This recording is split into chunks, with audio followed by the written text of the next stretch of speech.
Okay friends, welcome to JK fitness and farming. అయితే మనం ఈరోజు పార్ట్ 1కి వచ్చేసినాం. మన పార్ట్ 2 వేస్గా డివైడ్ చేద్దాం అనుకున్నాము. అయితే మనం మొత్తం 7 పార్ట్స్ డివైడ్ చేసినాం. ఫస్ట్ 6 పార్ట్స్, దాని గురించి ఒక్కొక్క టాపిక్ తీసుకొని దాన్ని క్లియర్ ఎక్స్ప్లెయిన్ చేస్తూ వస్తా. And last final 7th part అనేది మొత్తం టోటల్ A to Z మొత్తం ప్రాసెస్ అనేది ఏందనేది మీకు ఎక్స్ప్లెయిన్ చేస్తా. అయితే ఈరోజు మనం పార్ట్ 1 ఇక్కడ ఏం డిస్కస్ చేసుకుంటామంటే, మనకు చిక్స్ ఎక్కడ తెచ్చినాం, ట్రాన్స్పోర్ట్ ఎట్లా తీసుకొచ్చినాం, అండ్ చిక్స్ ఎంత కష్టపడ్డాయి, ఈ బ్రీడ్ ఏది, అండ్ ఎంత కష్టపడ్డాయి, మన ఈ బ్రీడ్ మనం ఎందుకు ఎంచుకున్నాం, ఈ బ్రీడ్ ఏది, ఇదే బ్రీడ్ మనం ఎందుకు ఎంచుకున్నాం అనేది దీనిలో మనం డిస్కస్ చేసుకున్నాం.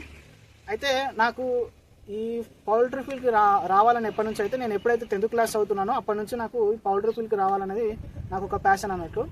అయితే ఇప్పుడు 10th క్లాస్లో డిసైడ్ అయితే నేను ఫామ్ పెట్టేసరికి డిగ్రీ ఫైనల్ ఇయర్కి వచ్చేసిన. అంటే పేరెంట్స్ నొప్పించి అది అని చెప్పి కొంచెం ప్రాసెస్ లేట్ అయింది. ఆ తర్వాత మన వీడియోలోకి వెళ్ళిపోతే మనకు ఈ చిక్స్ ఏవనంటే RIR అనే జాతి. అయితే ఇవి బేసిక్గా మనకు గుడ్లు పెట్టడానికి ఉపయోగిస్తారు. ఈ జాతిని అయితే ఈ గుడ్లు పెట్టడానికి మరియు మీట్ పర్పస్ 2 విధాలుగా ఉపయోగపడుతుంది. సో మనకు కోడి సేల్ కానప్పుడు గుడ్లు సేల్ అవుతాయి, గుడ్లు సేల్ కానప్పుడు కోడి సేల్ అవుతాయి. ఏ విధంగా చూసుకున్నా మనకు లాభమే అని చెప్పేసి, అదిగాక మనకి ఫస్ట్ బ్యాచ్ అని చెప్పేసి ఈ బ్రీడ్ తీసుకోవడం జరిగింది. మనము నా సర్కిల్లో ఎంక్వైరీ చేసినప్పుడు ఏమైందంటే, మనకు గుడ్లు పెట్టే దాంట్లో RIR is the best option అనిపించింది. ఎందుకంటే దీని యొక్క ఇమ్యూనిటీ పవర్ అనేది అంత మంచిగా ఉంటుంది.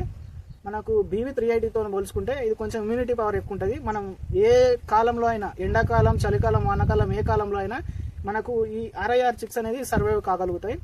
అయితే ఈ చిక్స్ తెచ్చిన ఉద్దేశం అది. తర్వాత చిక్స్ ఎక్కడ తెచ్చినామంటే, మనకు ఈ చిక్స్ తేవాలన్నప్పుడు ఎక్కడ ఎవరిని కాంటాక్ట్ అయినా మనకు చెప్పింది ఒకటే మాట, కనీసం 5000 చిక్స్ అయితేనే ఆర్డర్ పెడతాం. 500 నుంచి అబోవ్ 500 పిల్లల నుంచి ఎక్కువనే చెప్తున్నారు ఎవరికి కాల్ చేసినా. అయితే మనకు చూడగా ఇండియా మార్ట్లో ఒక మేడం కలవడం జరిగింది అండ్ మెసేజ్ చేయడం జరిగింది, నేను ఏ చిక్స్ ఉన్నాయి, ఎంత కాస్ట్ అని చెప్పేసి. అయితే ఆమెని మొత్తం డీటెయిల్స్ కనుక్కొని, మనకు ఫస్ట్ బిగినర్ కాబట్టి మనకు కొంచెం హెల్ప్ చేయాల్సి ఉంటుంది అని చెప్పేసి ఆమెకు ముందే మనం చెప్పేసినాం. అయితే ఆమె కూడా హెల్ప్ చేస్తా అని చెప్పేసింది. అండ్ తర్వాత ఫస్టే అమౌంట్ అడ్వాన్స్ కొట్టాలన్నారు. అడ్వాన్స్ అని కాదు, మొత్తం టోటల్ అమౌంటే మొత్తం కొట్టేసేయాలి ఫస్టే. అయితే మొత్తం టోటల్ అమౌంట్ కొట్టేసిన తర్వాత మనకు కాస్ట్ వచ్చేసి, మనకు ఈ చిక్స్ కాస్ట్ వచ్చేసి, మనకు ఫీమేల్ చిక్ మన పెట్ట పిల్లనేమో 65 రూపాయలు పడ్డది, పుంజు పిల్లనేమో 60 రూపాయలు పడ్డది.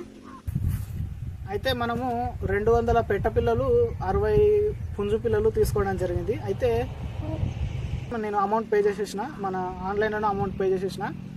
అయితే ఒక 20 డేస్కి నాకు 20-30 డేస్కి నాకు కాల్ చేసి మీ బ్యాచ్ అనేది రెడీ అయిందని చెప్పడం జరిగింది. అయితే ఫస్ట్ టైం కాబట్టి నేను మా డాడీని తీసుకొని వెళ్ళిన. తర్వాత ఈ చిక్స్ ఎక్కడ కలెక్ట్ చేసుకున్నామంటే, వీళ్ళ హ్యాచరీ అనేది సిద్దిపేటలో ఉంది అండ్ వీళ్ళ ఫామ్ అనేది బొమ్మల రామారం అనే అక్కడ ఉంది, బొమ్మల రామారం సైడ్.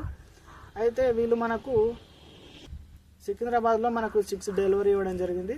ఆ నుంచి మనము బస్సులో మనకు జడ్చర్ల వరకు తీసుకొచ్చి, జడ్చర్లలో బండి పార్క్ చేసాం. జడ్చర్ల నుంచి ఇక్కడ ఇంద్రకల్, నేను ఉండే విలేజ్, ఇంద్రకల్కి తీసుకురాం. ఫస్ట్ మనం బిగినర్ కాబట్టి మేడంకి అడిగినాం, మీరు హెల్ప్ చేస్తేనే నేను పెట్టగలుగుతా, లేదంటే చాలా కష్టం అని చెప్పిన.